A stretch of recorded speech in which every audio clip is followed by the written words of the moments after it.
At my promotion dinner, my sister grabbed my husband's hand and said I'm pregnant. They expected me to crumble and hand over half my fortune. Instead, I pulled out an envelope they forgot existed. Their faces turned ghost white. Hello everyone.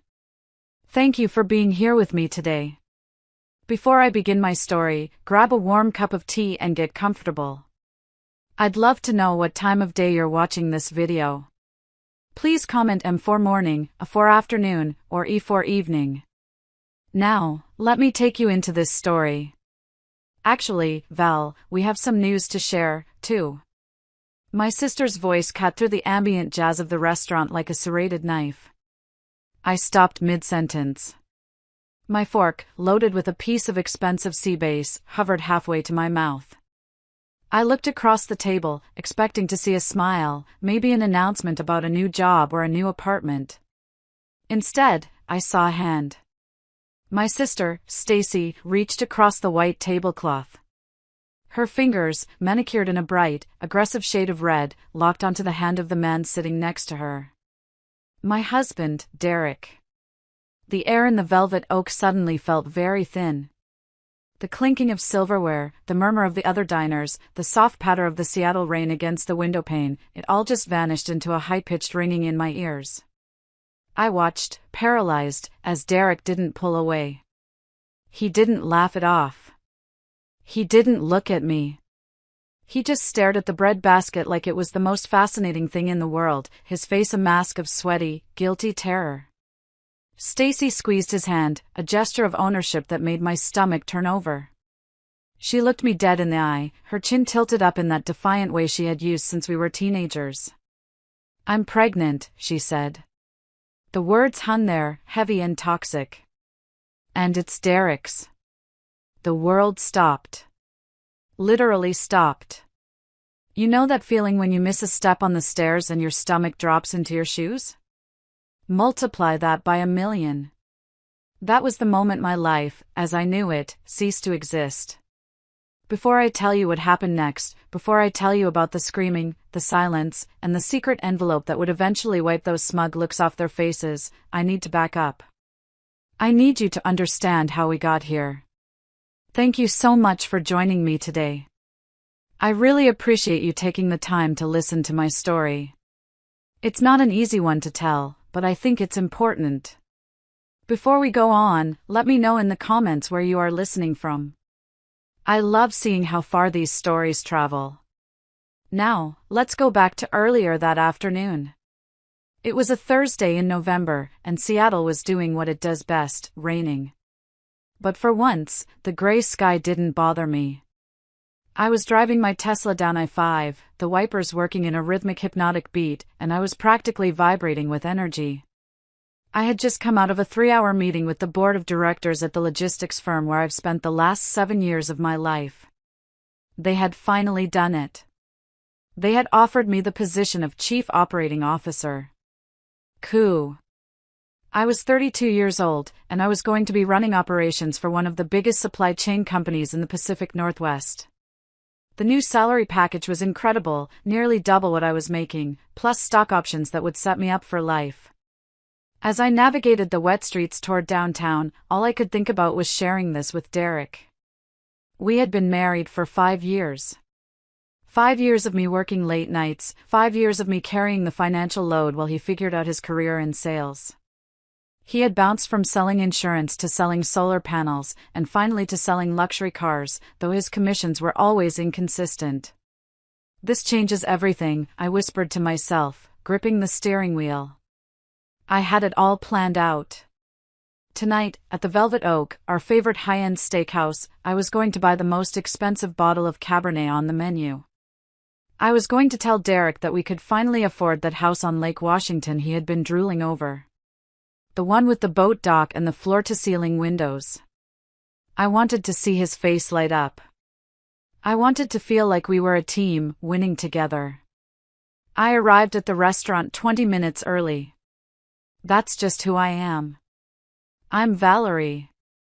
I'm the organizer, the planner, the one who shows up early to make sure everything is perfect. I checked my reflection in the rearview mirror. I was wearing my power color, a deep emerald green dress that Derek always said made my eyes pop. I looked successful. I looked happy. I walked into the restaurant, the warmth of the heater wrapping around me like a blanket. The maitre d', a kind older man named Henri who knew me by name, smiled warmly. "Table for 3, Mrs. Sterling?" he asked. "Yes, please, Henri. The corner booth if possible. We're celebrating tonight." "Of course. Congratulations on whatever the occasion is." I sat in that plush leather booth, sipping sparkling water, watching the rain streak the glass. I felt a profound sense of gratitude. I thought about my sister, Stacy. I had invited her because I wanted my family to be part of this. Stacy had always struggled. She was the free spirit, the artist who never quite made art, the one who always needed a little help with rent. I thought, maybe with this raise, I can help her set up a proper studio. Maybe I can finally fix her life, too. God, I was so naive. I was sitting there, planning how to give them the world, while they were driving toward me, planning how to destroy mine. I checked my watch. They were 10 minutes late. Typical Derek. He was probably stuck in traffic, or he had lost his keys again. I sent a quick text, "I'm here. Started without you, winky face." 5 minutes later, I saw them walk through the heavy wooden doors. And immediately, the hairs on the back of my neck stood up. You know that instinct? That primal alarm bell that rings deep in your gut before your brain even processes what's wrong? It was ringing loud and clear. It wasn't just that they were together. Stacy lived on the way, so it made sense for them to carpool. It was the way they walked in. Stacy was glowing. And I don't mean that I just had a good facial kind of glow. She looked frantic, manic, almost vibrating with a strange, high-voltage energy. She was wearing a tight, bright pink dress that was completely out of character for her. Stacy usually lived in oversized sweaters and leggings, constantly complaining about her body image. But tonight, she was strutting through the dining room like she owned the place, her coat draped over her arm, head held high, scanning the room until her eyes locked on me. Then there was Derek.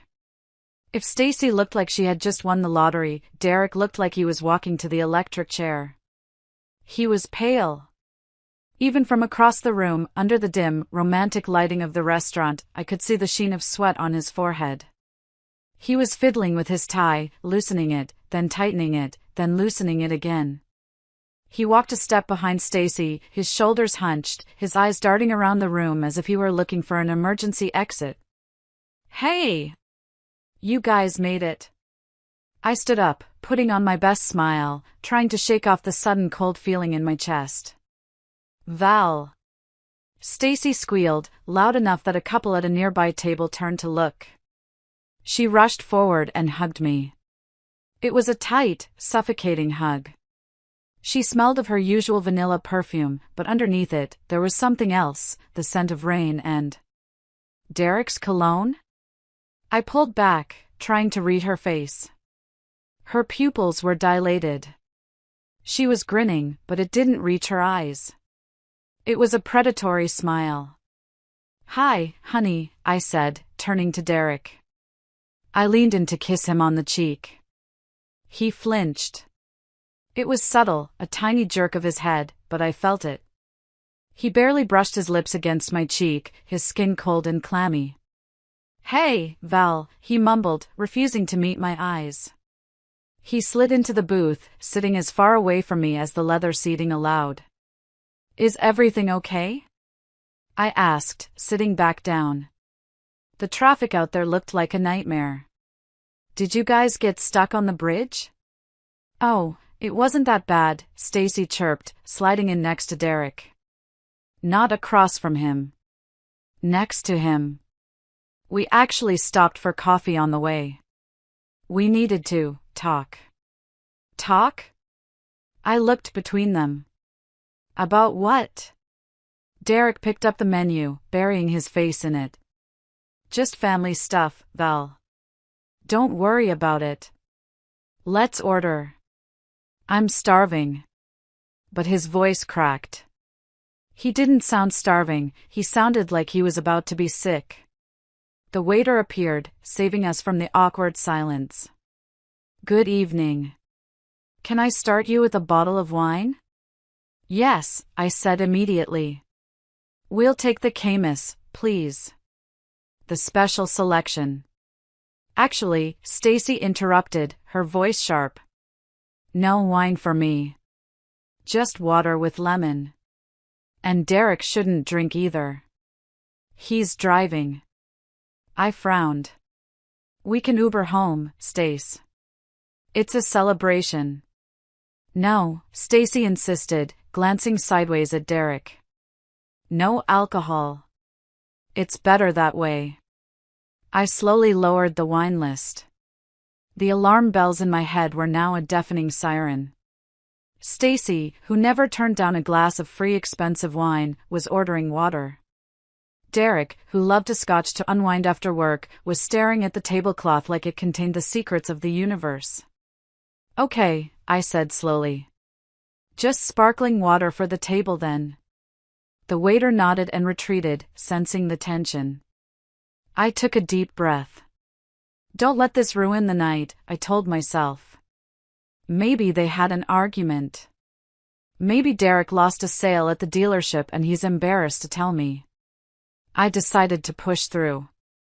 I had great news, and maybe my good news would lift the mood. So, I began, clasping my hands on the table. I know everyone seems a bit stressed, but I have something to tell you that I think will cheer us all up. Derek finally looked up. His eyes were wide, fearful. He looked like a deer in headlights. Val, wait. He started, his voice barely a whisper. No, let me go first, I said, smiling, though it felt forced now. I had my meeting with the board today.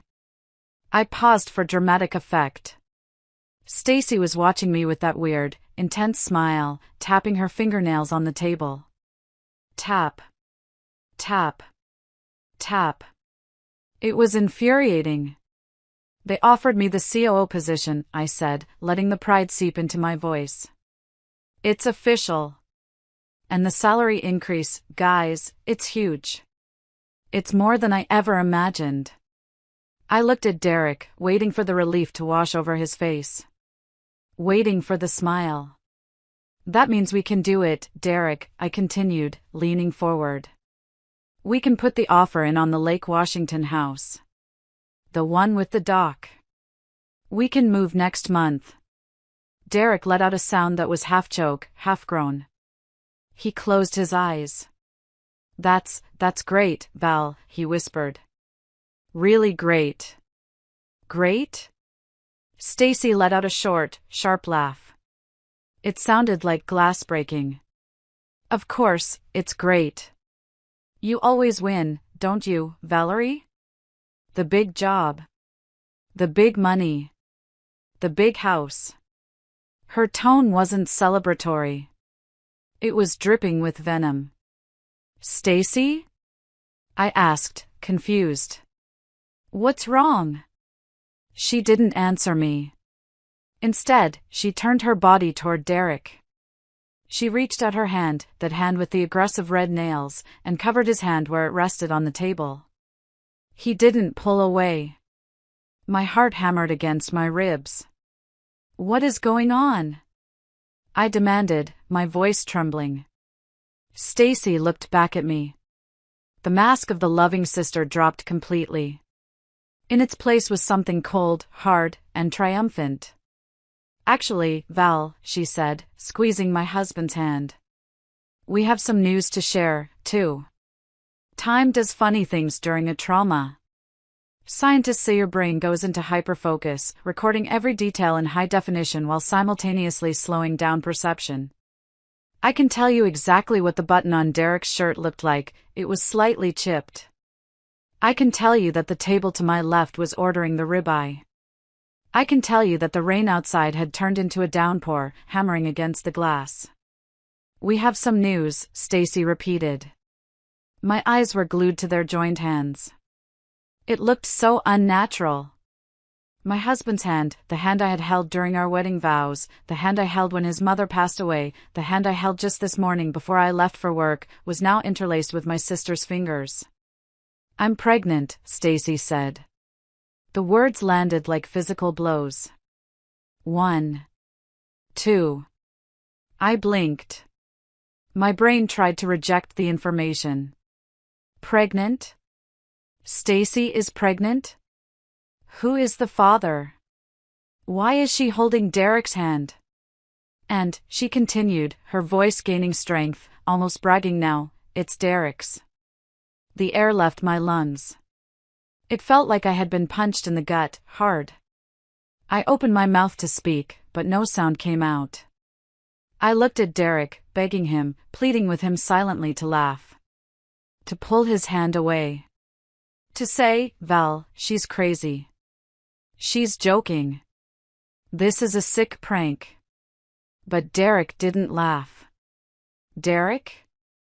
I managed to choke out. My voice sounded small, like a child's. He finally looked at me. His eyes were red-rimmed and wet. "I'm sorry, Val," he whispered. It just happened." "It just happened?" I repeated. The volume of my voice was rising. "You got my sister pregnant and it just happened? Like a car accident? Like rain?" "We fell in love, Valerie," Stacy interjected. She sounded annoyed, as if I were the one being unreasonable. "We didn't plan for this. But these past few months, while you were so busy with your big meetings and your business trips, Derek and I found each other." "Found each other?" I stood up. My chair scraped loudly against the floor, toppling over with a crash.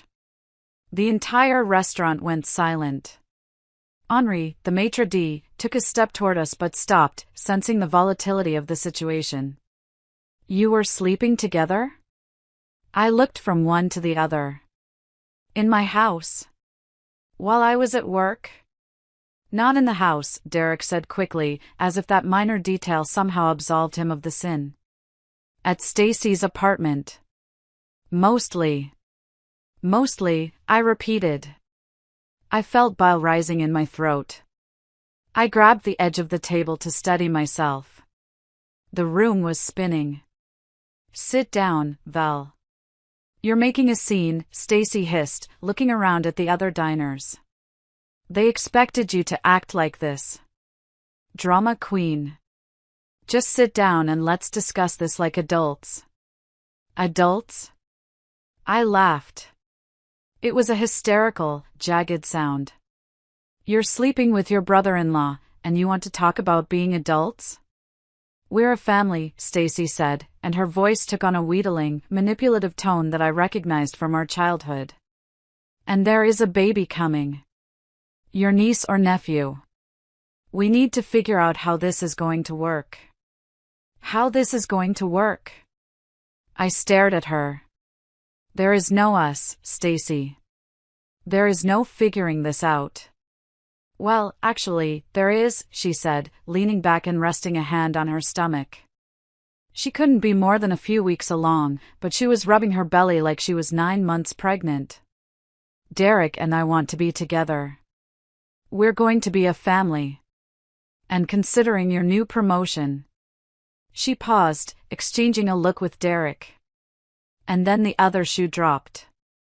It wasn't just about love. It wasn't just about the baby. "Considering I'm making more money now," I said slowly, the pieces clicking into place. "You think, what? That I'm going to support this? That I'm going to pay for your happy little family?" Derek cleared his throat. He looked a little more confident now that Stacy had taken the lead. "Val, look. We know the timing is bad. But we need a place to live. Stacy's apartment is too small for a baby. And the house on Lake Washington, well, you don't really need a place that big for just yourself, do you?" I stared at him. The man I had supported for 5 years. The man whose student loans I had paid off. The man whose car payments I covered every month because his commissions were light. He wasn't just breaking my heart. He was trying to pick my pocket while he did it. "You want the house," I said, my voice dangerously quiet. "We think it would be fair," Stacy said. "As a settlement. You keep your career, you keep your stocks. We get the house. And maybe some spousal support for Derek, since he'll be helping me with the baby and won't be able to work as much." The sheer, unadulterated audacity hit me so hard I almost sat back down. They had planned this. They had discussed it. They had probably looked up property values and calculated alimony percentages while lying in bed together. I looked at Derek. I looked at Stacy. And something inside me snapped. The sadness evaporated, replaced by a cold, white-hot rage. But I knew if I stayed there 1 second longer, I would pick up the steak knife and do something that would land me in prison. "I'm leaving," I said. "Val, wait!" Derek called out. "We need to settle this." "Don't follow me," I said. I grabbed my purse. I didn't look back. I walked straight past Henri, who looked horrified, and pushed through the heavy doors into the cold, wet Seattle night. The rain hit my face like ice water, shocking me back to reality. I fumbled for my keys, my hands shaking so badly I dropped them into a puddle. "Damn it!" I screamed, a raw, guttural sound that was swallowed by the roar of the traffic. I bent down to retrieve them, mud soaking the hem of my emerald green dress, the dress I had felt so powerful in just an hour ago. Now, I felt like a fool. A clown in a designer costume. Behind me, the restaurant door opened. I stiffened, ready to fight. "Valerie! Stop being so dramatic!" It was Stacy. Of course, it was Stacy. Derek was too much of a coward to chase me. She stood under the awning, dry and smug, hugging her arms around herself. "You can't just run away. We need to talk about the logistics." I straightened up, clutching my muddy keys. "Logistics? You just blew up my life, and you want to talk about logistics?" "Oh, stop playing the victim," she scoffed. "You've always been cold, Val. You're married to your job." Derek was lonely. He needed someone who actually appreciated him. Someone who didn't treat him like an employee. I paid his debts. I yelled, not caring who heard me. I bought his clothes. I encouraged him every single day. "You bought him things," Stacy corrected, waving her hand dismissively. "That's all you know how to do. Throw money at problems. But you didn't see him." "I saw him." "You saw his wallet," I spat. "And you saw my lifestyle. That's what you saw." Stacy's eyes narrowed. "You're just jealous. You've always been jealous of me because Mom and Dad liked me better. And now, I'm giving them the one thing you never could.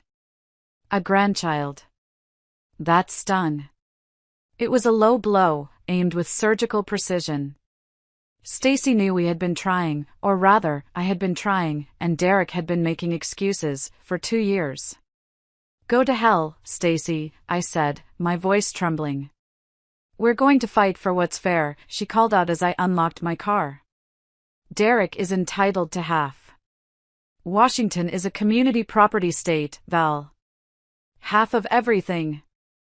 The stocks, the savings, the new house. Don't make this ugly, or we'll take you for everything you have."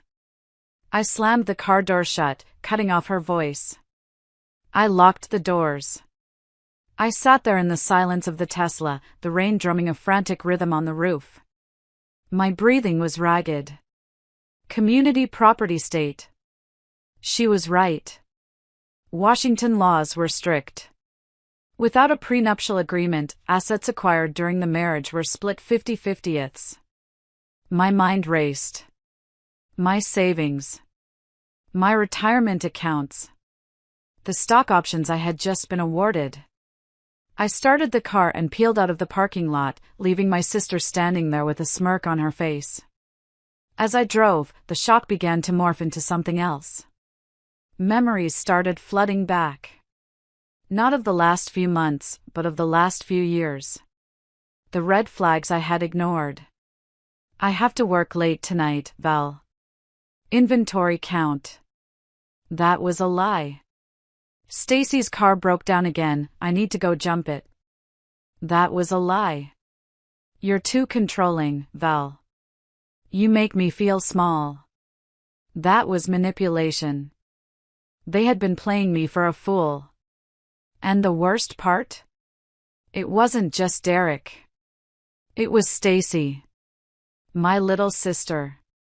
The girl I had protected on the playground. The girl whose science projects I had done for her.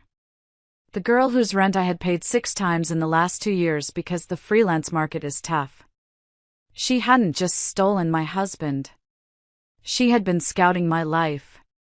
Every time she came over for dinner, every time she asked about my bonus structure, every time she admired my jewelry, she was taking inventory. My phone buzzed on the passenger seat. A text from Derek. Val, please come back. We can't leave things like this. Stacy is really upset. You're stressing the baby. I let out a harsh, bitter laugh. Stressing the baby. He was already using the pregnancy as a shield. I didn't reply. I just drove. I didn't know where I was going at first, just that I needed to put distance between me and the Velvet Oak. But the car seemed to know the way home. Home. The condo downtown. The place that was filled with our wedding photos. The place where his toothbrush was sitting next to mine. I merged onto the highway, the city lights blurring through my tears. I felt a wave of nausea. How could I have been so blind? I was a COO. My job was to see problems before they happened, to analyze risk, to manage assets. And yet, the biggest risk to my life had been sleeping in my bed and eating at my table. Stupid, I whispered to the empty car. Stupid, stupid, stupid. But as the skyline of Seattle rose up before me, another thought crept in. A memory from 5 years ago. A rainy afternoon much like this one. A lawyer's office. A document that Derek had laughed at. Wait. My grip on the steering wheel tightened. Did I still have it? I tried to remember where I put it. The safe? The storage unit? Had I thrown it away during the spring cleaning last year? Stacy's voice echoed in my head. Washington is a community property state. Maybe, I whispered, a tiny spark of hope igniting in the darkness of my despair. Maybe not. The windshield wipers slapped back and forth, swish, swish, swish, like a metronome counting down the moments of my past. Driving home that night, my mind drifted back to a specific day when I was 12 years old. It was the day I learned my place in the family hierarchy. We were in the backyard. Stacy was 7. She was a delicate child, born premature, with big blue eyes that could summon tears on command. I was the sturdy one. The responsible one. Valerie the Valiant, my dad used to joke, but there was no warmth in it. It just meant I was expected to handle things. I was pushing Stacy on the swing set. Higher, Val. Higher, she screamed, giggling. Hold on tight, Stace, I warned. Not too high. Higher, she demanded. She was always demanding. Even then, she had an insatiable need for more. More height, more candy, more attention. I pushed her one more time. She let go. To this day, I don't know if she slipped or if she let go on purpose to see what would happen. She flew through the air and landed hard on the grass. Snap. Her arm. The scream she let out pierced the neighborhood. My mother came running out of the house. She didn't check on me. She didn't ask what happened. She scooped Stacy up, and then she turned to me. The look on her face, it was pure hatred. "What did you do?" she hissed. "You know she's fragile. Why are you always trying to hurt her?" "I didn't," I cried. "She asked me to push her." "You're the older sister," Mom yelled. "It is your job to protect her." "You are selfish, Valerie. Careless and selfish." That narrative stuck. For 20 years, I was the selfish one because I was capable. Because I got straight A's without needing a tutor. Because I got a scholarship to college so they could save their money for Stacy's art school, which she quit after one semester. I remembered the day I bought my first car, a used Honda. I worked 2 jobs in college to pay for it. When I brought it home, expecting my parents to be proud, my dad just kicked the tires and said, "Must be nice to have that kind of disposable income. Your sister is struggling to pay for her bus pass, you know." The guilt. They weaponized it. They installed a button in my brain that said "Give to Stacy," and they pressed it every time I achieved anything. When I got my first big promotion, I paid off Stacy's credit card debt, $5,000. When I got my bonus, I paid for Mom and Dad's cruise. When I married Derek, Stacy cried at the wedding because she was still single, so I let her bring a +1 and paid for his flight, hotel, and meals. I had spent my entire life trying to buy their love, trying to prove I wasn't the selfish sister who broke Stacy's arm. And what did it get me? It got me here. Driving alone in the rain while my sister and my husband planned how to carve up my assets like a holiday turkey. Stacy didn't love Derek. I knew that in my bones. Stacy loved what Derek represented, me. She wanted my life. She wanted my house.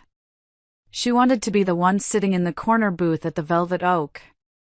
Taking Derek wasn't about passion, it was about theft. It was the ultimate way to prove that she was finally the winner. I pulled into the parking garage of my condo building. The automatic gate rumbled open, a heavy, metallic sound that felt like a prison door closing behind me. I parked the Tesla in my spot. Next to it was an empty space. Derek's spot. There was a small oil stain on the concrete from his old BMW, the car I paid to repair 3 months ago. I stared at that oil stain. "I am not selfish," I said aloud.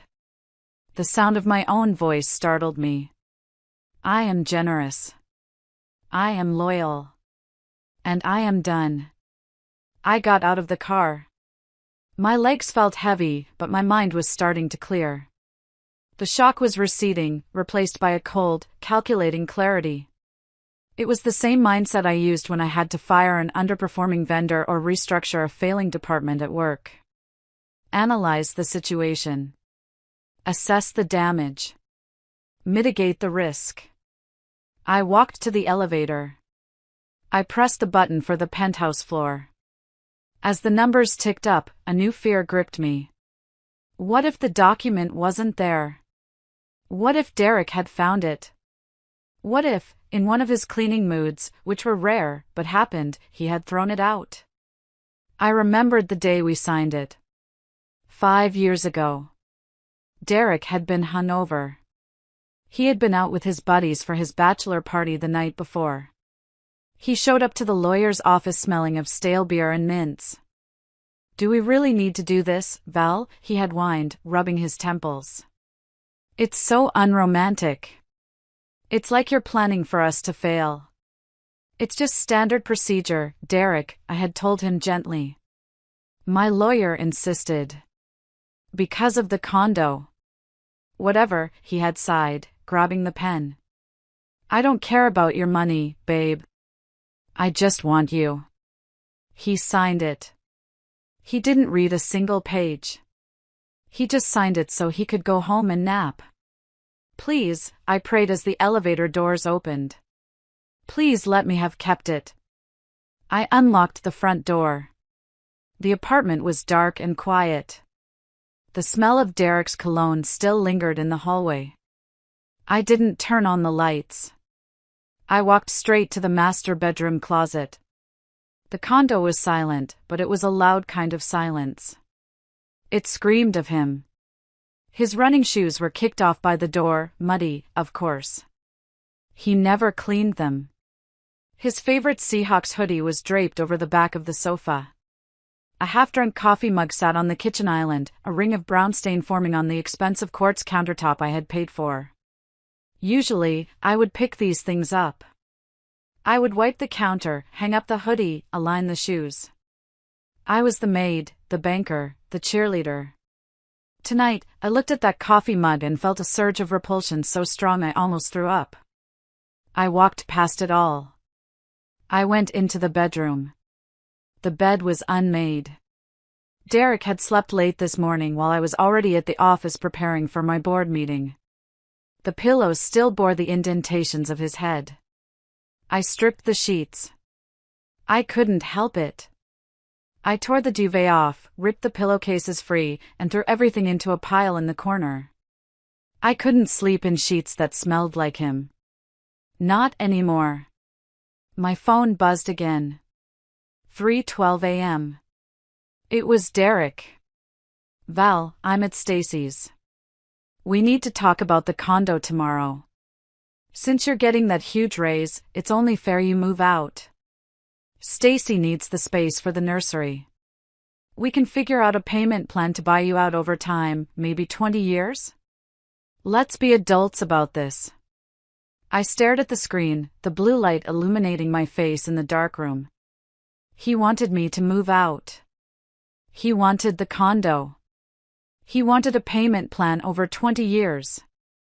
Meaning, he wanted me to finance his life with my sister, in my home, while he paid me back pennies on the dollar with money he didn't have. Delusional, I whispered. You are absolutely delusional. But the text confirmed one thing, they were coming for the assets. They weren't just going to leave and start a new life. They wanted to parasite off the host one last time. I dropped the phone on the mattress and knelt down on the floor of the closet. I pulled back the heavy wool rug. Underneath was a loose floorboard.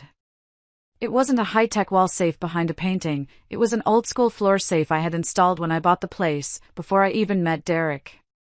He knew about the safe, but he never knew the combination. He was too lazy to remember numbers. That's your secret stash, babe, he used to joke. Keep your diamonds in there. My hands were shaking as I spun the dial. Right to 18. My birthday. Left to 04. The day I graduated college. Right to 22. The day I bought this condo.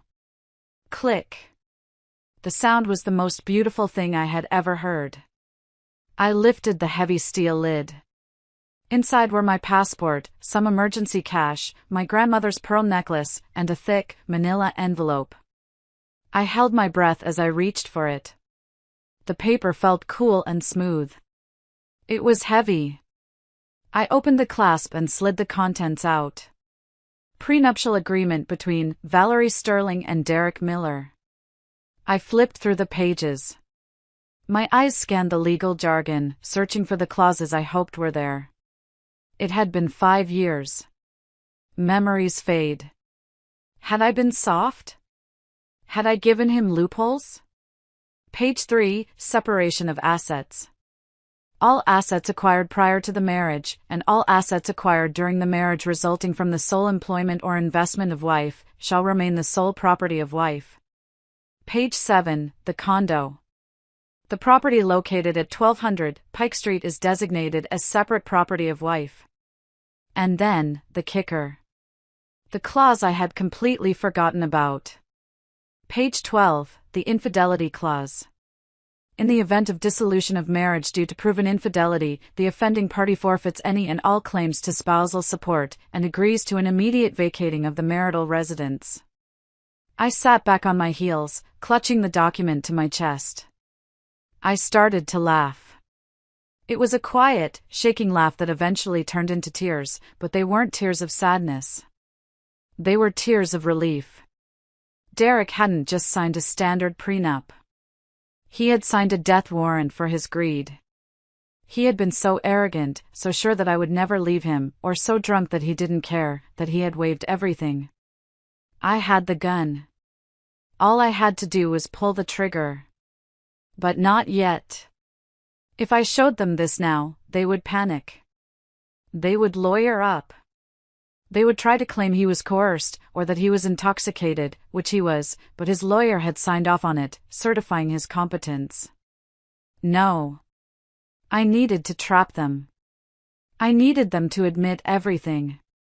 I needed them to demand everything, on record, before I dropped the hammer. I put the document back in the envelope. I put the envelope back in the safe. I stood up and walked to the window, looking out at the rainy Seattle skyline. The Space Needle was glowing in the distance. You want to be adults? I whispered to the city. Okay. Let's play. I didn't sleep. I spent the rest of the night cleaning. I scrubbed the toilets. I reorganized the pantry. I Windexed the mirrors until they were invisible. It was manic energy, burning off the adrenaline. By 7 a.m., the sun was trying to peek through the gray clouds. I made a pot of strong black coffee. At 7:05 a.m., my phone rang. Mom. I stared at the screen. Stacy had obviously called them. The flying monkeys were being deployed. I took a deep breath and answered. Hello, Mother. Valerie, her voice was tight, high-pitched. Stacy called me. She was crying hysterically. Was she? I took a sip of coffee. Did she tell you why? She said you stormed out of dinner. She said you threatened to leave them destitute. Valerie, how could you? How could I? I gripped the phone. Mom, she is sleeping with my husband.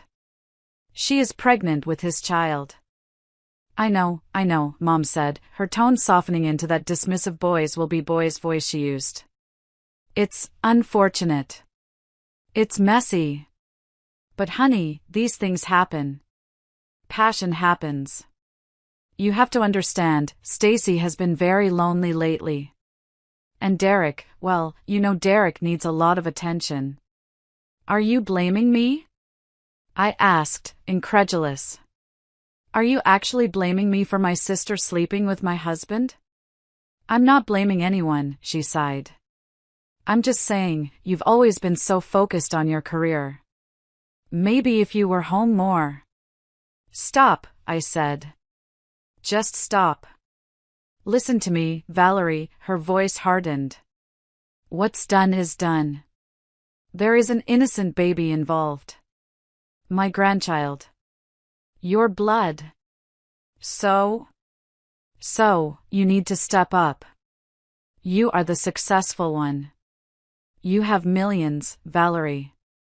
Stacy has nothing. Derek has nothing. You need to do the right thing. The right thing? Let them have the condo, Mom said. Just like that. Like she was asking me to pass the salt. You can buy another one. You can buy 10 condos. Let them have the apartment so the baby has a stable home. And don't fight them on the money. You don't need it. Don't be greedy, Valerie. Don't be like your Aunt Carol. Aunt Carol was the family pariah because she refused to lend money to my dad's failed business ventures in the 90s. You want me to give my house to the people who betrayed me? They are family. Mom shouted. Family comes first. Always. If you sue them, if you kick them out on the street, you are disowning us all. Do you hear me?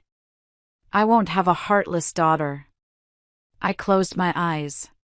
For 32 years, I had feared that sentence. I won't have a heartless daughter.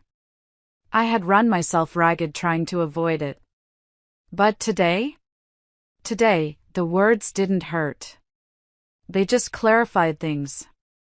Okay, Mom, I said calmly. Okay? She sounded surprised. So you'll do it? You'll give them the condo? I'll think about it, I lied. I need a few days to process. Good, she breathed a sigh of relief. Good girl. I knew you'd come around.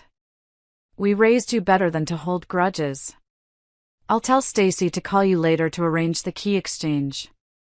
Don't tell her to call me, I said. I'll call her when I'm ready. I hung up. Then, I did something I should have done 10 years ago.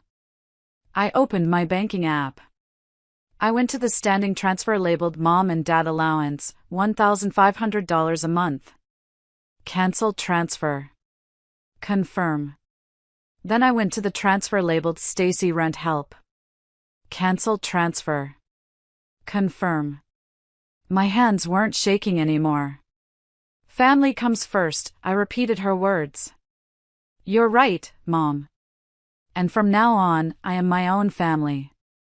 I had one more call to make. The most important one. I scrolled through my contacts until I found the name, Monica Vance, Family Law. Monica wasn't just a lawyer. She was a shark in a Prada suit. We had gone to college together. She had warned me about Derek 5 years ago. She had called him a golden retriever with a credit card problem. I pressed dial. Val? Monica answered on the first ring. It's 7:30 a.m. You never call this early unless someone died or you're in jail. Neither, I said. But I need you to clear your schedule. Why? Because Derek got Stacy pregnant. And I need to invoke the nuclear option. There was a pause on the other end. Then, the sound of a chair scraping back. I'll have the coffee ready, Monica said. Bring the prenup. Bring the tax returns. And Val? Yeah? I'm going to make him cry. Good, I said. Because I'm done crying. Monica's office was on the 40th floor of a glass tower downtown, overlooking the rainy Puget Sound. It smelled of expensive leather and intimidation. I sat across from her, the manila envelope on the desk between us. Monica was reading the prenup, her glasses perched on the end of her nose. She was silent, flipping pages, her face unreadable. I was nervous. What if I was wrong? What if there was a loophole? Finally, she looked up. A slow, terrifying grin spread across her face. Val, she said softly. Who wrote this for you? Was it Old Man Jenkins? Yeah, I nodded. Before he retired. Remind me to send flowers to his nursing home, Monica tapped the document. This isn't a prenup, Val. This is a fortress. It's ironclad. He waived everything. Spousal support, equity in the home, retirement splitting. He even waived the right to contest the validity of the agreement unless he can prove fraud, which he can't. I let out a breath I had been holding for 12 hours. So they get nothing? Legally? Zero, Monica said. But we have a problem. What? The optics. And the nuisance factor, Monica leaned back. Washington is a no-fault divorce state. The courts don't care much about the affair regarding the divorce itself, usually. But this. She tapped the infidelity clause. This is specific. However, if he fights this, if he claims he was drunk or coerced, he can drag this out for 2 years. He can freeze your assets while we litigate. He can make your life hell. He can live in that condo until a judge orders him out. I can't live with him for 2 years, Monica. I know. That's why we need him to settle. We need him to agree to walk away voluntarily. He won't, I said. He thinks he's entitled to half. Stacy has him convinced. Then we need to scare him, Monica said. We need leverage. Did you bring the bank records? I nodded and handed over the USB drive I had downloaded that morning. Joint checking account. Credit cards. Monica plugged it into her computer. Her fingers flew across the keyboard. Let's see what Romeo has been spending money on. We spent the next hour acting as forensic accountants. It was brutal. Here, Monica pointed at the screen. June 14th, $800 at Nordstrom. Did you get a bag? No, I said. Stacy has a new Gucci bag, Monica noted. I saw it on her Instagram. July 2nd. For $100 at the Edgewater Hotel. I flinched. I was in Chicago for a conference that weekend. So he took her to a hotel, Monica said, her voice flat. Classy. August 15th, $2,000 cash withdrawal. I asked him about that, I remembered. He said he needed it for a down payment on a car for a client who was paying him back. A bridge loan. Did the money ever come back? No. Monica looked at me with pity. He's been draining the joint account, Val. He's been funding their affair with your paycheck. I felt sick. It was one thing to cheat. It was another to make me pay for the hotel room. Okay, Monica said, spinning her chair around. Here is the plan. We don't file for divorce yet. What? If we file, he gets served, he gets a lawyer, he digs in. We lose the element of surprise. We need to ambush him. How? You tell him you're ready to talk, Monica plotted. You tell him you want to settle amicably. You set up a meeting. You act defeated. You make him think he's won. You get him and Stacy in a room, thinking they are about to sign the papers to get the condo. And then? And then, Monica slid the prenup back into the envelope. You drop the bomb. You show them this. You show them the credit card fraud, because spending joint funds on an affair can be argued as dissipation of marital assets. You threaten to sue Stacy for alienation of affection. It's a long shot in this state, but it will scare her. You terrify them so much that they sign a quitclaim deed on the condo right there on the spot just to stay out of jail. I looked at the envelope. It felt heavy again. But this time, it felt like a weapon. A meeting, I said. Back at the Velvet Oak. Poetic justice, Monica smiled. I love it. They want to meet anyway, I said. They want me to bring the deed. Perfect, Monica stood up. Go home. Pack his stuff. But don't kick him out yet. Play the part. Can you act, Val? I thought about the last 5 years. Acting like I didn't mind paying the bills. Acting like I believed his excuses. Acting like everything was perfect. I've been acting for 5 years, Monica, I said, standing up and smoothing my skirt. I'm ready for my Oscar performance. I walked out of her office feeling different. The rain had stopped. The sun was breaking through the clouds over Seattle. I had a plan. I had a secret weapon. And I had a reservation to make. I drove home from Monica's office with a strange sense of calm. The rain had stopped, but the sky over Seattle was still a bruised purple, threatening another downpour. It matched my mood perfectly. As I navigated the traffic on I-5, my mind drifted back to the envelope sitting on the passenger seat. The prenup. The ironclad fortress, as Monica called it. For years, Derek had spun a narrative about that day. Whenever the topic of legal paperwork came up, usually when we were watching a movie or hearing about a celebrity divorce, he would laugh and say, "Man, I was so wasted when I signed ours. I probably signed away my kidney and didn't even know it." He made it into a joke. A charming anecdote about how much he loved me, how he trusted me so implicitly that he didn't even read the fine print. But as I drove, I allowed myself to access the real memory. Not his version. Mine. It was 4 years ago. We were in the conference room of my old lawyer, Mr. Jenkins. It wasn't early morning after a bender. It was 2 p.m. on a Tuesday. Derek wasn't stumbling drunk. He was impatient. I remember it vividly now. He was checking his watch every 30 seconds.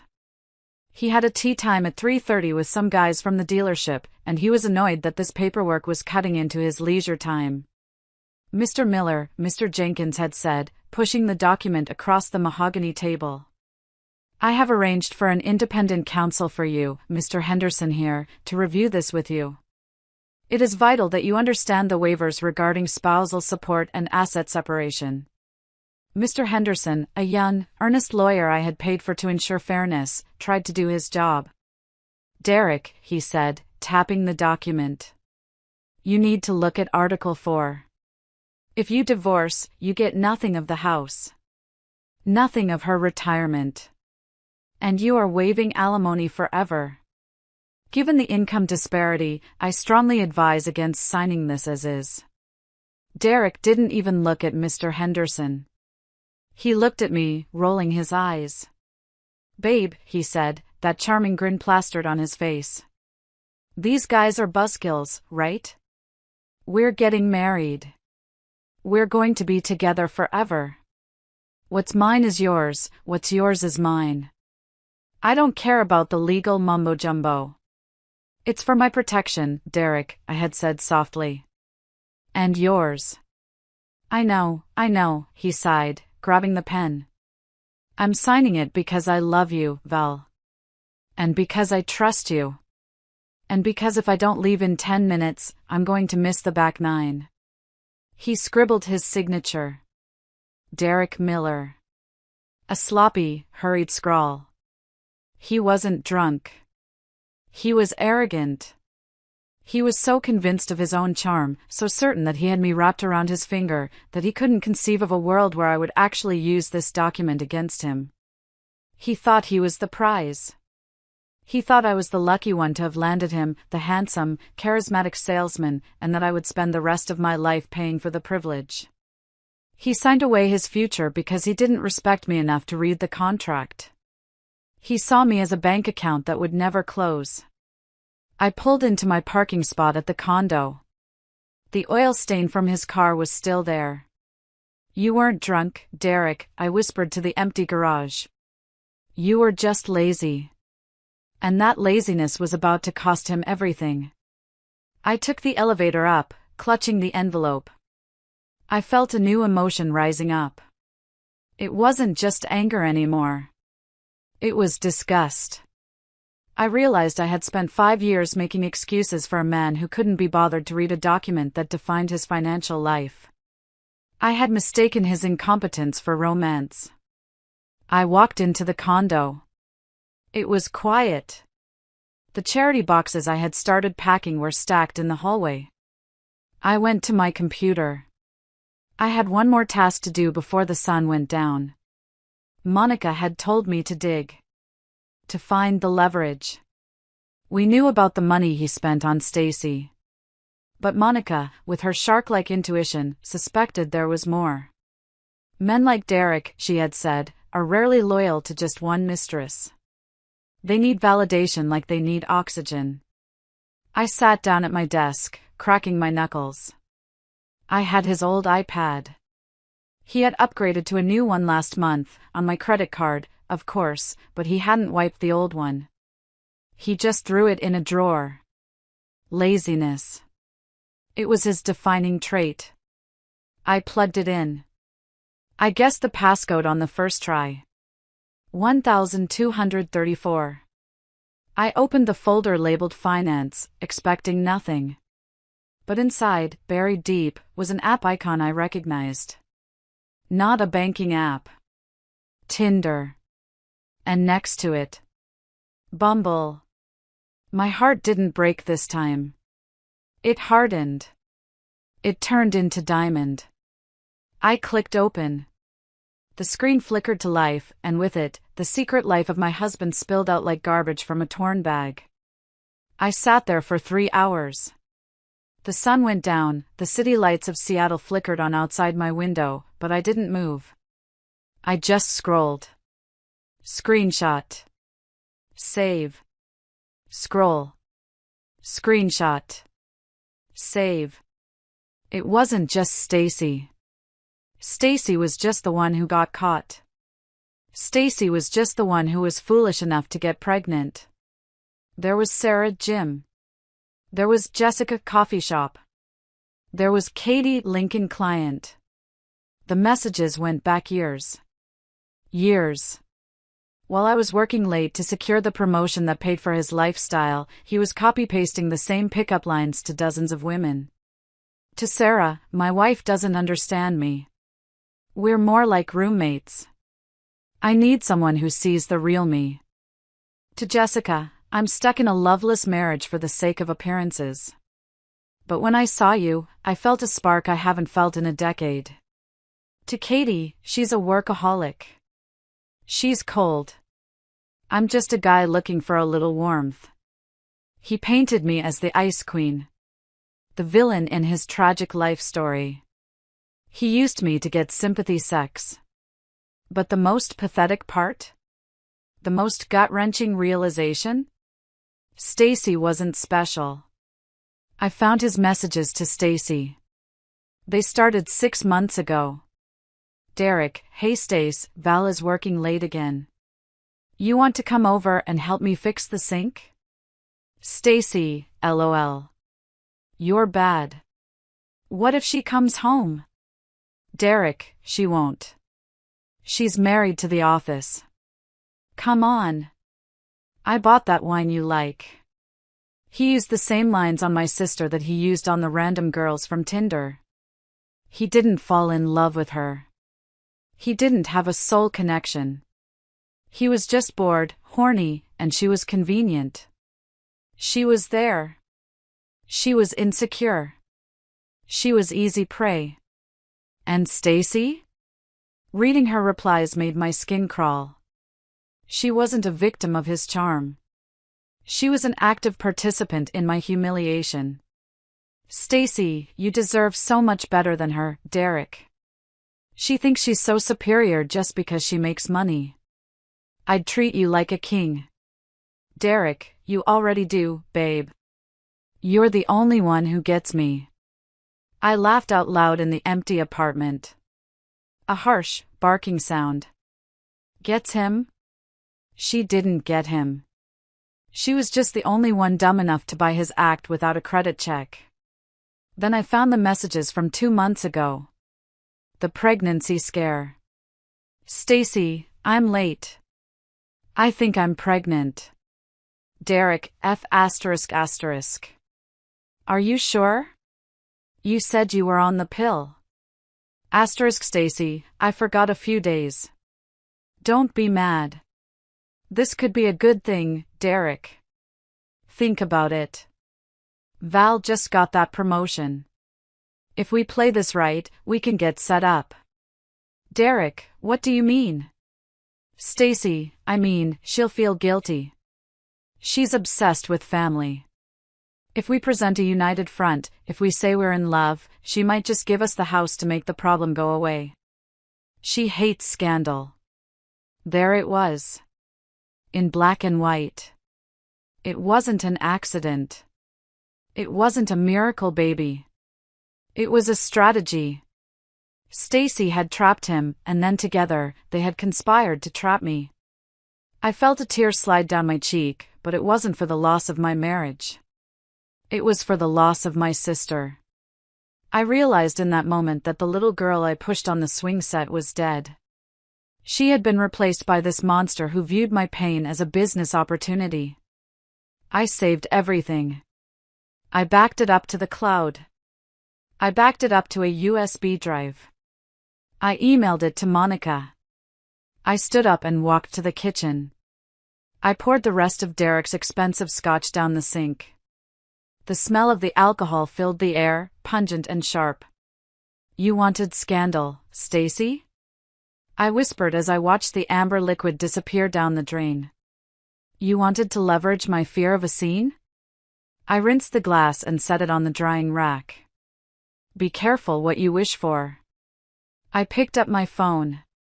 It was time to set the stage. I needed to give the performance of a lifetime. I needed to make them believe they had one. I dialed Stacy's number. It rang once. Twice. Hello? Her voice was guarded, but I could hear the anticipation underneath. Stacy, I said, pitching my voice to sound tired, broken. It's Val. I've been thinking about what Mom said. You have? Stacy's voice instantly shifted. The guard came down, replaced by a greedy sweetness that made my teeth ache. Oh, Val. I knew you'd be sensible. Mom was really worried about you. I'm tired, Stace, I said, letting a little wobble enter my voice. I can't fight you guys. I can't fight Mom and Dad. I just want this to be over. I totally understand, she cooed. I could practically hear her smiling through the phone. Fighting is so toxic. Think of the baby. Stress is really bad for the baby. Right. The baby. I squeezed my eyes shut, forcing myself to stay in character. Look, I talked to a lawyer today. You did? Sharpness returned to her tone. Panic? Yeah. Just to see how to do the paperwork quickly, I lied smoothly. She said that since Washington is a community property state, and we don't really have, well, since we've been married 5 years, Derek is entitled to a fair share. Exactly. Stacy practically shouted. That's what we've been saying. It's the law, Val. It's only fair. So, I took a deep breath. I want to meet. I want to settle this. I don't want a long court battle. I just want to give you what you need so I can move on. That is so mature of you, Val. Really. She sounded like she was talking to a slow child. Derek will be so relieved. He's been feeling so guilty, you know. He really loves you, in his own way. But we just have this connection. Please, I cut her off gently. I can't hear about the connection right now. Right. Sorry. So, when do you want to meet? Tomorrow night, I said. Saturday. Let's go back to the Velvet Oak. The restaurant? She hesitated. Isn't that awkward? After last time? I think we need to rewrite that memory, I said. Plus, it's public. I think I need it to be public so I don't lose it. If we're at home, I might just scream. If we're in public, I'll be forced to be civil. I'll bring the papers. I'll bring the deed to the condo. The deed? I could hear the greed dripping from her lips. You're bringing the deed? Yes. If we can agree on terms, I'm ready to sign it over. I'll move out next week. You guys can have the nursery set up by Christmas. Oh my God, Val, she breathed. That is amazing. You're going to be the best aunt. Seriously. The best aunt. The audacity was breathtaking. 7 p.m., I said.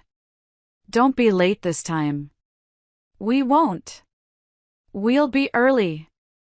I hung up.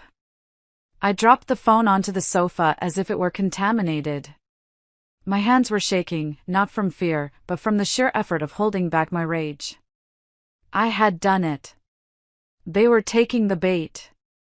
They thought I was the broken, workaholic older sister who just wanted to keep the peace. They thought I was rolling over. They had no idea that I wasn't bringing a surrender flag. I was bringing a nuke. I spent the next hour preparing the physical trap. Monica had sent over a draft of a property settlement agreement. It looked official. It had all the right legal headers.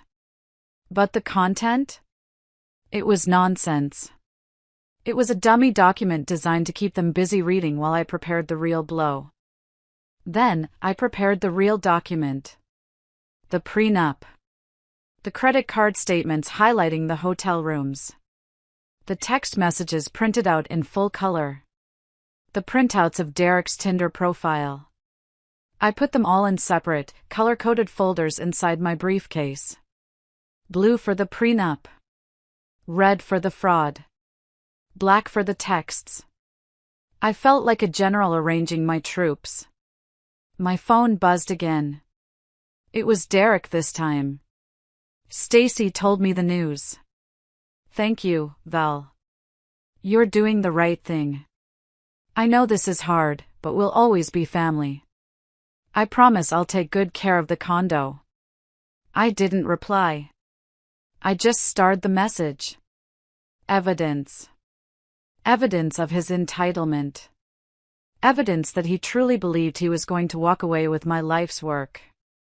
I walked to the closet and pulled out my outfit for tomorrow. I wasn't going to wear emerald green. No. That was the color of hope. I chose a suit. A sharp, tailored black suit with a white silk blouse. It was severe. It was professional. It was the suit I wore when I had to fire the VP of sales last year for embezzlement. It was my executioner's outfit. I looked at myself in the mirror. My eyes looked different. The softness was gone. The woman staring back at me wasn't a wife anymore. She wasn't a sister. She was a CEO facing a hostile takeover. Get some sleep, Val, I told my reflection. Tomorrow, we go to war. Friday night was a blur of methodical destruction. I couldn't stay in the condo with Derek's things staring at me. Every object was a lie. The espresso machine he insisted we needed but never learned to use. The framed photo of us in Maui, where I now realized he had probably spent half the trip texting other women from the hotel bathroom. I grabbed a roll of heavy-duty trash bags. I started in the bathroom. His cologne, his razor, his fancy hair products. Swipe. Into the bag. I didn't organize them. I didn't care if the bottles broke. I moved to the closet. His suits. The suits I bought him for his interviews. The silk ties. The shoes. I pulled them off the hangers in clumps, the wire hangers clattering to the floor like hail. I wasn't packing for him. I was erasing him. By midnight, the living room was filled with 6 black garbage bags. They looked like body bags. I sat on the floor in the middle of the empty living room, a glass of cheap wine in my hand. I had poured the good stuff down the sink, remember? The rain had started again, tapping a melancholy rhythm against the floor-to-ceiling windows. I looked at the space where his gaming chair used to be. I looked at the empty shelf where his collection of vintage shot glasses had sat. The apartment felt bigger. It felt colder. But it also felt cleaner. For the first time in 5 years, the air in the room was mine. I didn't have to worry about his moods. I didn't have to worry if he was happy, if he was bored, if he felt emasculated by my success. I realized with a jolt that I wasn't just angry. I was relieved. The sheer exhaustion of carrying a grown man on my back for half a decade hit me all at once. The constant cheering him on, the financial juggling, the emotional labor of managing his ego. It was all gone. Yes, the betrayal burned. It felt like a hot coal in my chest. But underneath the burn, there was a lightness. I took a sip of wine and pulled out my journal. I hadn't written in it for months. The last entry was from July. Derek seems distant. Maybe I should book a weekend getaway?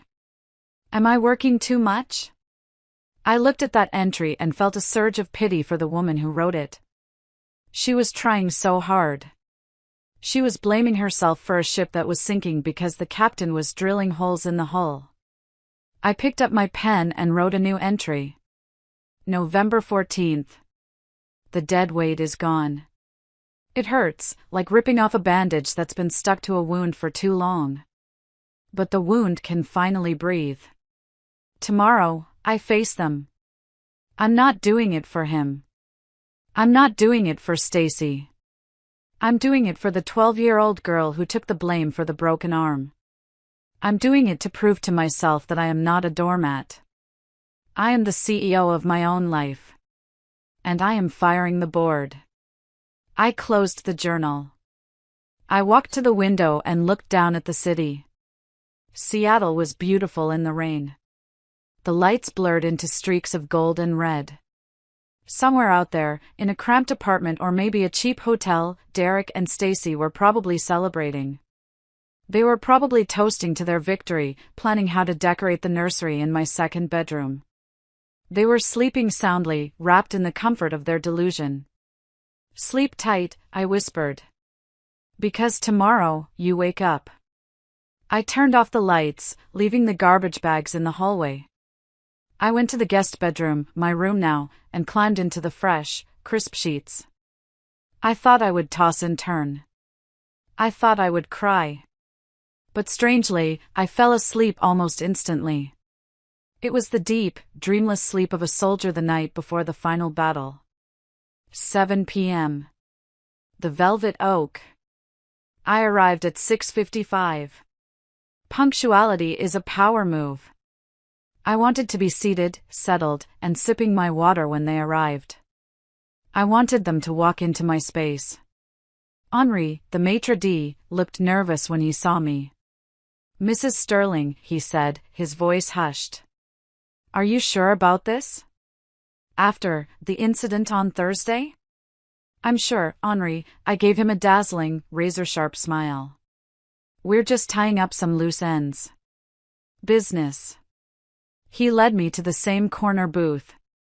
I sat facing the door. The power seat. I placed my thick briefcase on the table. It sat there like a monolith. At 7:05, they walked in. If they were nervous on Thursday, tonight they were the picture of confidence. Derek was wearing his best navy suit, one I bought him for my company Christmas party last year. He had a fresh haircut. He walked with a strut, his chest puffed out. Stacy was wearing a maternity dress. A floral, flowing thing that was clearly designed for a woman 6 months pregnant, not 6 weeks. She had her hand resting protectively on her barely there bump, parading it through the dining room like a trophy. They spotted me. They smiled. Not a warm smile. A conspiratorial, we won smile. Val. Derek boomed, loud enough for half the restaurant to hear. You look great. He leaned in to hug me. I didn't stand up. I didn't offer my cheek. I just pointed to the seat opposite me. Sit, I said. He faltered, awkwardness flickering across his face, but he recovered quickly. Right. Business first. I like it. They slid into the booth. Stacy sat close to him, naturally. She looked at my briefcase. Is that the paperwork? She asked, her eyes gleaming. It is, I said. Before we get to that, let's order. My treat. One last time. Oh, Val, that's so sweet, Stacy cooed. She picked up the menu. I think I'll have the lobster. And the truffle mac and cheese. Eating for two, you know. Derek chuckled, patting her hand. Get whatever you want, babe. I watched them. They were giddy. They were high on the fumes of my imagined surrender. The waiter took our orders. Stacy ordered half the menu. Derek ordered a scotch. He wasn't pretending to be the sober driver anymore. So, Derek said, leaning back and swirling his drink once it arrived. I'm really glad you came around, Val. I told Stacy, Val is logical.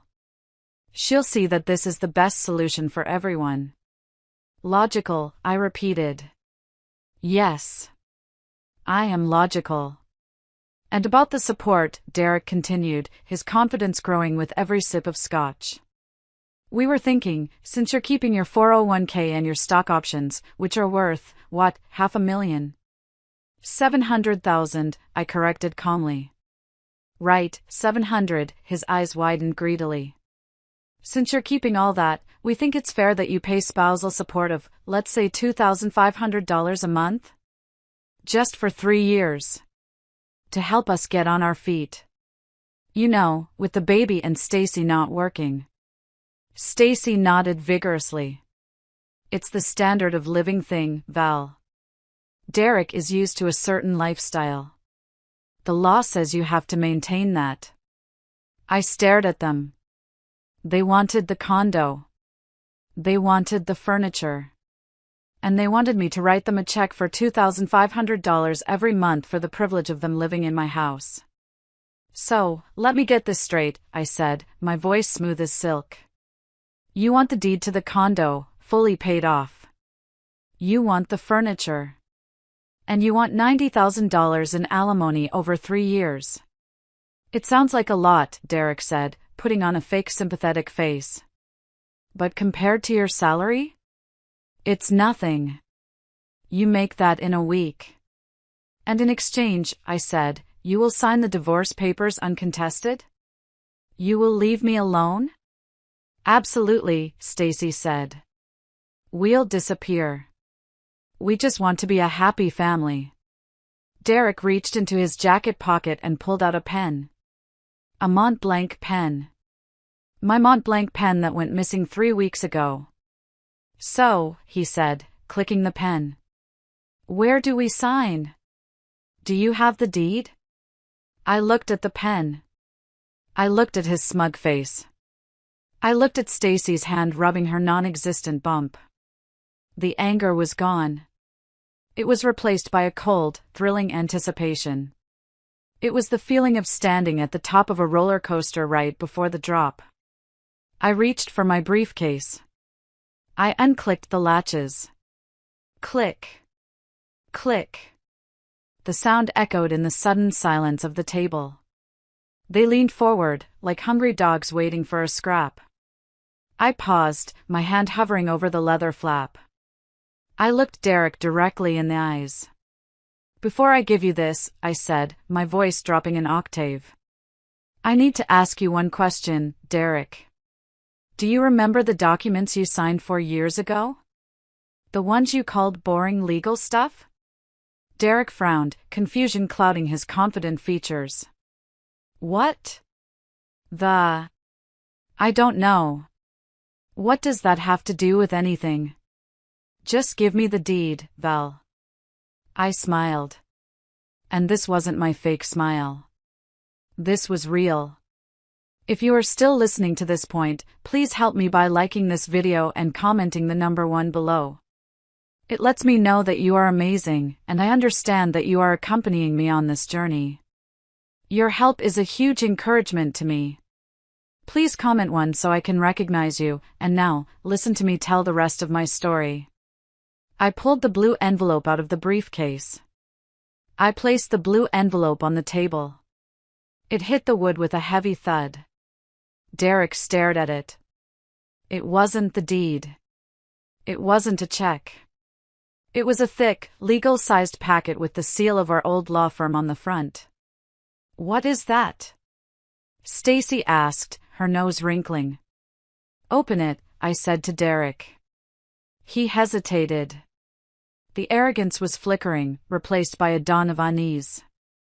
He reached out and slid the papers out. He read the title. Prenuptial Agreement. He blinked. He looked up at me, then back at the paper. He laughed, a nervous, jerky sound. Val, come on. This is old. This doesn't mean anything. I was drunk when I signed this. You know that. Actually, I said, pulling out a second sheet of paper from my red folder. This is the affidavit from Mr. Henderson, the independent counsel I paid for to represent you. It states that on November 14, 2019, you were sober, alert, and advised against signing this document because it was, and I quote, extremely detrimental to your financial interests. You signed it anyway. Derek's face went from pale to gray. What does it say? Stacy demanded, grabbing the arm of his suit. Derek, what does it say? Read Article 3, Derek, I commanded. He didn't move. He was frozen. So I recited it. I had memorized it. All assets acquired prior to the marriage, and all assets acquired during the marriage resulting from the sole employment of wife, shall remain the sole property of wife. I leaned forward. That means the condo? Mine. The 401k? Mine. The stock options? Mine. The savings account you've been draining? Mine. No, Stacy whispered. That's not fair. We're married. Community property. Not with a valid prenup, I said. And wait, it gets better. Article 12. Derek looked up. His eyes were full of genuine fear now. The infidelity clause, I said. If the marriage ends due to proven adultery, the cheating spouse waives any claim to spousal support and must vacate the marital residence immediately. Proven? Derek stammered, trying to find a foothold. You can't prove. I reached into the briefcase again. The black folder. I slapped the photos on the table. Screenshots of his Tinder profile. Screenshots of his messages to Sarah, Jessica, Katie. And finally, screenshots of his texts to Stacy. Derek, she's a cash cow, Stacy. Once we get the house, we're set. Stacy gasped. She grabbed the photo. You. I pointed a manicured finger at Derek. You documented your own affair. You documented your conspiracy to defraud me. It's all here. Geotagged. Time-stamped. This is illegal. Stacy shrieked. You hacked his phone. It's an iPad he left in the drawer unlocked, I said calmly. It's shared marital property until the divorce is final. It's admissible. The silence at the table was heavy, thick, and suffocating. The diners around us were starting to stare, but I didn't care. So, I said, sitting back and crossing my arms. Let's review. You get $0 in alimony. You get 0 equity in the house. You get 0% of my retirement. Derek slumped in the booth. He looked like a balloon that had been popped. He buried his face in his hands. You can't do this, Val, he mumbled into his palms. I have nothing. I have literally nothing. You have your commission checks, I said. Oh wait, you haven't made a sale in 2 months because you've been too busy fixing Stacy's sink, haven't you? But the baby! Stacy yelled, tears finally streaming down her face, real tears this time. We have a baby coming. You can't let your niece or nephew starve. You have to help us. I looked at Stacy. Really looked at her. I helped you your entire life, Stacy, I said quietly. I paid your rent. I bought your car. I bailed you out every single time. And how did you repay me? You slept with my husband in my bed. We need money, she sobbed. Derek can't support us. He told me you would pay. He promised. She turned on Derek, shoving his shoulder. You said she would pay. You said she was soft. Shut up, Stacy. Derek snapped, his nice guy mask falling off completely. I'm not paying you a dime, I said. But. I reached for the calculator on my phone. There is one person who is legally obligated to pay you, Stacy. They both looked at me, confused. Derek, I said. Let's talk about child support. I unlocked my phone and opened the calculator app. The bright light of the screen was the only illumination on our dark little corner of misery. Here's how it works in Washington, I said, tapping the keys loudly. Non-custodial parents typically pay around 20% of their net income for one child. Now, assuming you guys break up, which, judging by the look on Stacy's face, is going to happen in about 5 minutes, Derek will be paying Stacy. We aren't breaking up. Stacy protested, but she inched away from him. Let's do the math, I ignored her. Derek, your base salary is $4,000 a month. After taxes and insurance, you take home about $3,200. Commissions are, well, let's be generous and say 0 for now. I turned the phone so they could see the screen. 20% of $3,200 is $640. I looked at Derek. So, every month, $640 comes out of your check.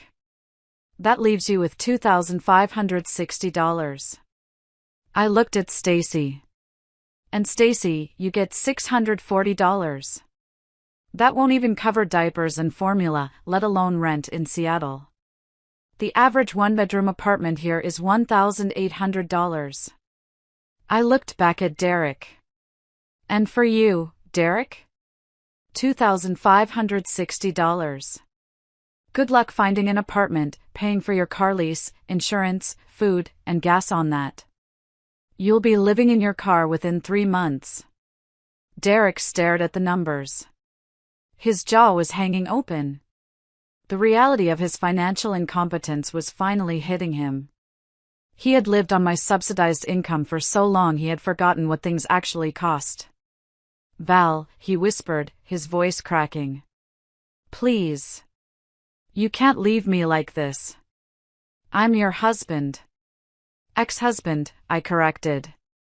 Or soon-to-be. And honestly, Derek? I'm doing you a favor. A favor? He choked out. Yes. I'm teaching you how to be an adult. You wanted to be the man of the house? Go be one. Figure it out. I stood up. I picked up my briefcase. I picked up the blue envelope. The waiter has the check, I said. I paid for my water. You two can cover the lobster and the scotch. It should only be about $200? Maybe you can split it on your credit cards. Oh wait, I canceled your authorized user card this morning. Derek looked at the waiter, who was hovering nearby with the bill, looking uncomfortable. I don't have my wallet, Derek patted his pockets, his face turning crimson.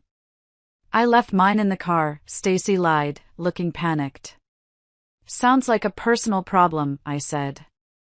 I looked down at them one last time.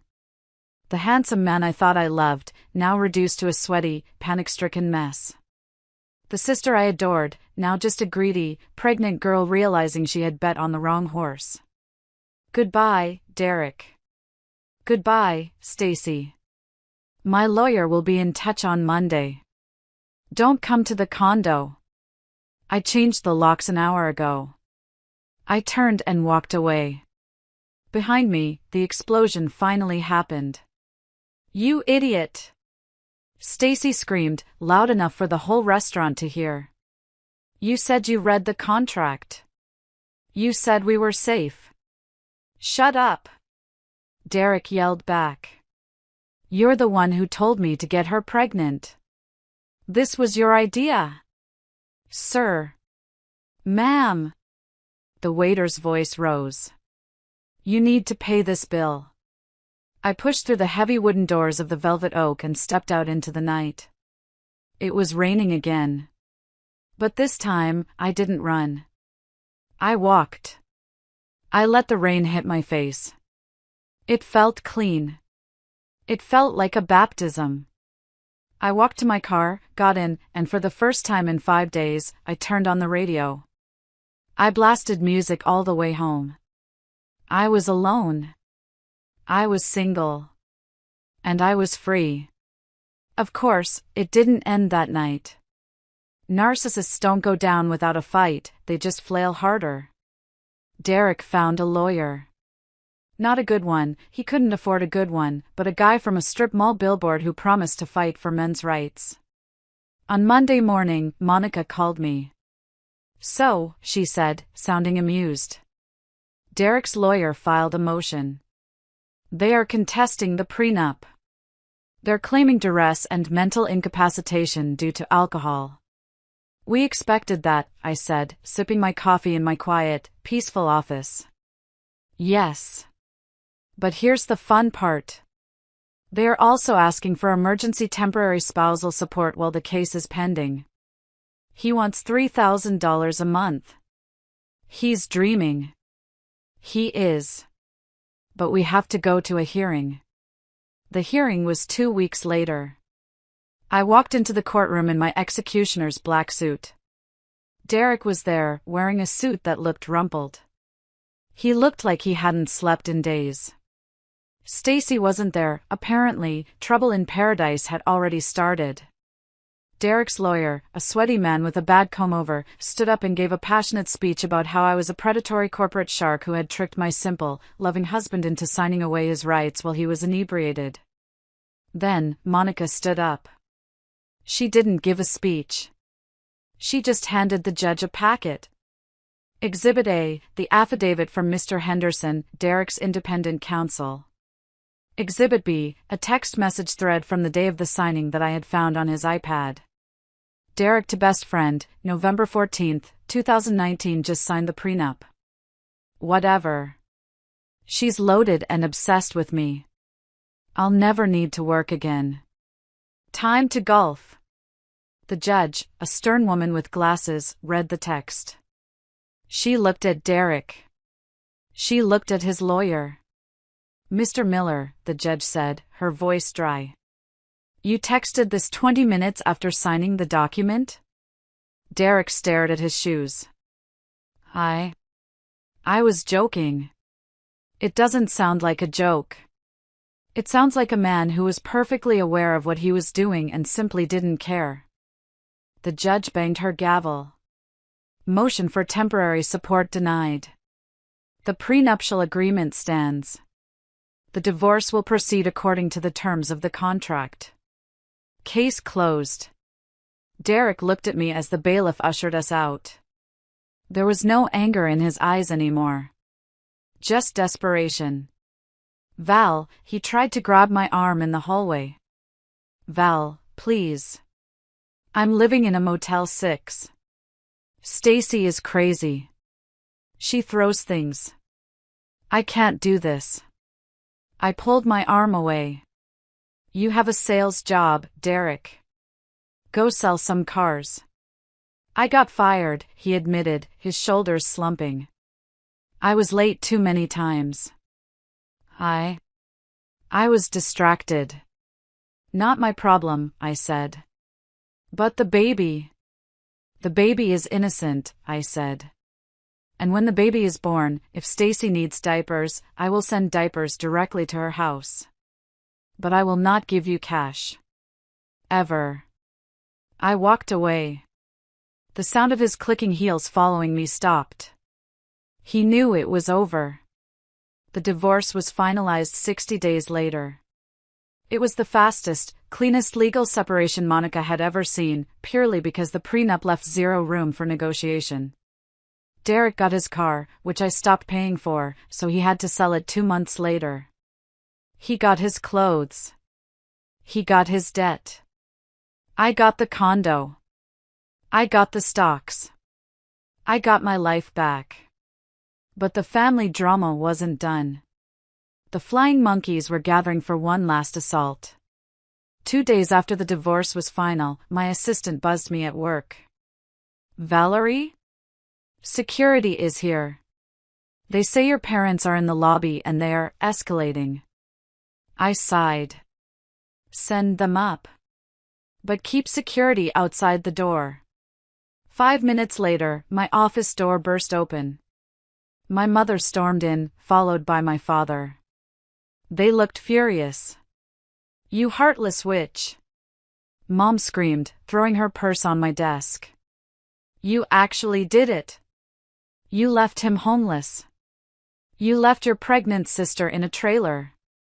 Hello to you too, Mom, I said, not looking up from my laptop. Don't you get smart with me. Dad yelled. We raised you better than this. How can you sleep at night knowing your family is suffering while you sit in this ivory tower? I sleep very well, actually, I said. Because I'm not the one sleeping with my brother-in-law. That was a mistake. Mom waved her hand. Stacy apologized. She sent you a letter. She sent me a text asking for $5,000, I corrected. They are living in a trailer park, Valerie. Mom was crying now. A trailer. The roof leaks. Derek is working at a gas station. It's humiliating. For us. Ah, I said, standing up. There it is. It's humiliating for you. You don't care that they betrayed me. You care that your friends at the country club might find out your golden child is white trash. How dare you? Dad stepped forward, his face red. No, how dare you? I slammed my hand on the desk. I supported this family for 10 years. I paid for your cruises. I paid for your cars. And the moment I needed you to stand by me, you chose the cheaters. You chose the liars. I reached into my drawer and pulled out a USB drive. You want to talk about humiliation? I asked. Do you remember Grandma's diamond ring? The one that went missing 5 years ago? The one you fired Maria the housekeeper for stealing? Mom froze. What about it? I found a video on Derek's iPad, I said. From Stacy's old phone backup. She filmed herself wearing it. She pawned it, Mom. To pay for a trip to Cabo with her boyfriend at the time. I plugged the drive into my large monitor. I played the video. There was Stacy, 5 years younger, laughing, holding up the ring. Got $2,000 for this old rock. Cabo, here we come. Mom watched the video. Her face went slack. Dad looked like he was going to have a stroke. They had destroyed an innocent housekeeper's life to protect Stacy, assuming it was a stranger. Now, the undeniable proof was staring them in the face. Their angel was a thief. She must have been desperate, Mom whispered, still trying to find an excuse. The denial was pathological. Get out, I said. Valerie, please. Get out. I pressed the intercom button. Security? Please escort Mr. and Mrs. Sterling from the building. And ban them from the premises. 2 large guards appeared at the door. My parents looked at me with shock. They had never seen me like this. They thought they could bully me into submission like they did when I was 12. If you walk out that door, Dad said, trying to regain some dignity, you are no daughter of ours. I haven't been your daughter for a long time, I said. I've just been your banker. And the bank is closed. They were escorted out. I watched them go. I sat down in my chair. I felt a pang of grief, mourning the parents I wished I had, not the ones I actually had.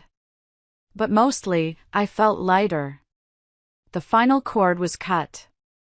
I didn't seek out information about them, but Seattle is a small town, and Monica has ears everywhere. Over the next year, the updates trickled in like a slow, satisfying drip of justice. Derek and Stacy's grand romance lasted exactly 4 months after the money ran out. Without my income to subsidize their lifestyle, reality hit them like a freight train. They couldn't afford an apartment in the city. They moved into a cheap rental in a rundown area south of the airport, not quite a trailer park, but close. Derek lost his job at the dealership. Word got around that he was unreliable and facing legal trouble. He ended up working at a used car lot, the kind with the inflatable tube men out front, working on commission only. He was terrible at it. Stacy had the baby. A girl. They named her Bella. According to Monica, who saw the police reports, the domestic dispute started soon after. Loud arguments. Neighbors calling the cops. Stacy screamed that Derek was a loser. Derek screamed that Stacy was a trap. Derek eventually moved out, or was kicked out, and moved into his parents' basement, Stacy's parents, my parents. My parents, now stripped of my financial support, were struggling. They had to refinance their house to support Stacy and the baby. Their retirement dream of traveling Europe was gone. They were now full-time babysitters to a screaming infant and landlords to a sullen, unemployed son-in-law, well, almost son-in-law. Stacy had to get a job. For the first time in her life, she had to work a real 9 to 5. She got a job as a receptionist at a dental office. I heard she hated it. She had to take the bus because her car was repossessed. One rainy Tuesday, I was stopped at a red light downtown. I looked out the window and saw a man walking in the rain without an umbrella. He was wearing a cheap, ill-fitting suit. He looked older, heavier. His hair was thinning. It was Derek. He was waiting for the bus. He looked defeated. He looked miserable. The light turned green. I didn't honk. I didn't wave. I just pressed the accelerator of my new Porsche, a divorce present to myself, and drove away. I didn't feel happy seeing him like that. I just felt nothing. He was a stranger. A lesson I had learned and moved past. Stacy tried to reach out once more. A DM on Instagram from a burner account. Val, Bella is sick. She needs meds. Please. I'm sorry. I called the pharmacy near her address. I paid for the prescription anonymously. I had it delivered. Then I blocked the account. I would not let the child suffer, but I would not open the door. Not even a crack. 2 years later. I was standing on the balcony of my new penthouse. It was overlooking Pike Place Market, the Sound glittering in the summer sun. I wasn't wearing black anymore. I was wearing a soft yellow sundress. Coffee? A deep voice asked behind me. I turned. Grant was standing there, holding 2 mugs. Grant was an architect I had met at a charity gala. He was 40, divorced, with 2 teenage kids who lived with his ex-wife, amicably. He was everything Derek wasn't. He was established. He was kind. And he was fiercely independent. When we started getting serious, I brought up the topic of a prenup. I was terrified he would react like Derek. Instead, Grant had laughed. Val, I was going to ask you for one. I've got my own firm to protect, and I want to make sure your assets stay yours. I fell in love with you, not your stock portfolio. He signed it without blinking. He read every page, asked intelligent questions, and then signed. We didn't combine finances. We split the bills proportional to income. It was unromantic to some, maybe, but to me? It was the sexiest thing in the world. It was respect. What are you thinking about? Grant asked, handing me the mug. He wrapped an arm around my waist. Just how far I've come, I said, leaning into him. My career had skyrocketed. I was now the CEO, not just the COO. I had launched a mentorship program for young women in business, teaching them about financial literacy and legal protection. You look happy, Grant said, kissing the top of my head. I am, I smiled. And I meant it. The anger was gone. The need for revenge was gone. The only thing left was gratitude. Gratitude that the envelope had been in the safe. Gratitude that they had shown their true colors before I wasted another 5 years. Gratitude that the rain eventually stopped. On my 35th birthday, I received an email. It bypassed my spam filter because it was sent from a new address. Subject: Happy birthday/update. Val. I know I'm the last person you want to hear from. But it's your birthday, and I couldn't let it pass without saying something. Stacy left me. She met a guy at the dentist's office. Some contractor. She moved in with him last month and took Bella. I hardly see my daughter anymore. I'm living in a studio apartment in Tacoma. I'm working at a logistics warehouse now, ironic, right? I drive a forklift. I think about that night at the Velvet Oak every day. I think about how arrogant I was. I think about how I threw away the best thing that ever happened to me for a cheap thrill and a delusion of easy money. I'm sorry. I know it doesn't matter now, but I am. You were right about everything. You were right about the prenup. You were right about me. I hope you're happy. You deserve it. Derek. I read the email twice. I looked at the cursor hovering over the reply button. I could write back. I could tell him I was happy.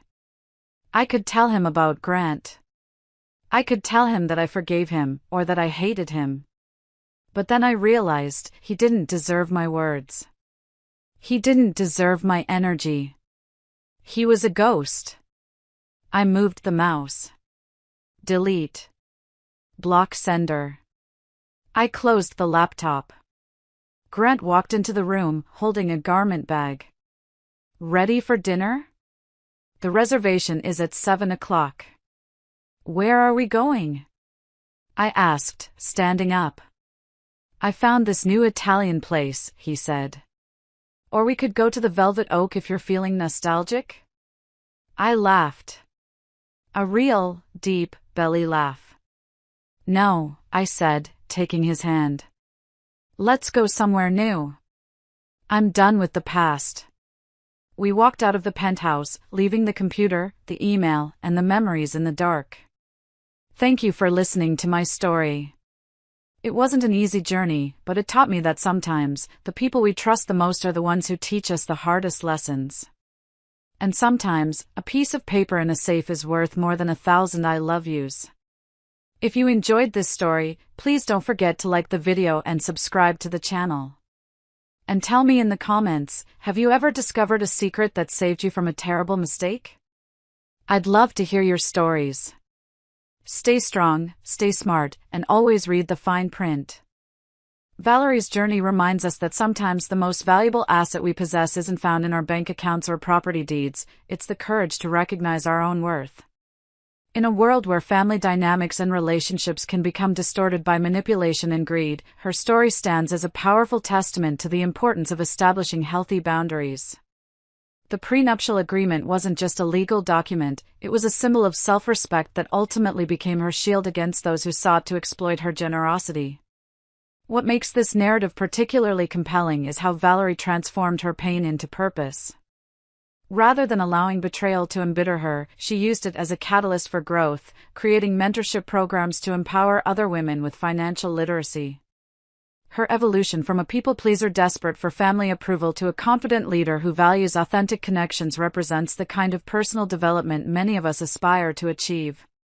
The relationship she built with Grant demonstrates that true partnership is founded on mutual respect and independence, not codependency or exploitation. Have you ever found yourself compromising your values to maintain relationships that no longer serve you? Or perhaps you've experienced the liberating feeling of finally standing up for yourself? Life often presents us with difficult choices between peace and justice, between comfort and growth. If Valerie's journey of reclaiming her power resonated with you, please comment good below. Your story of resilience matters too, and sharing these experiences helps us all recognize the strength that comes from honoring our self-worth.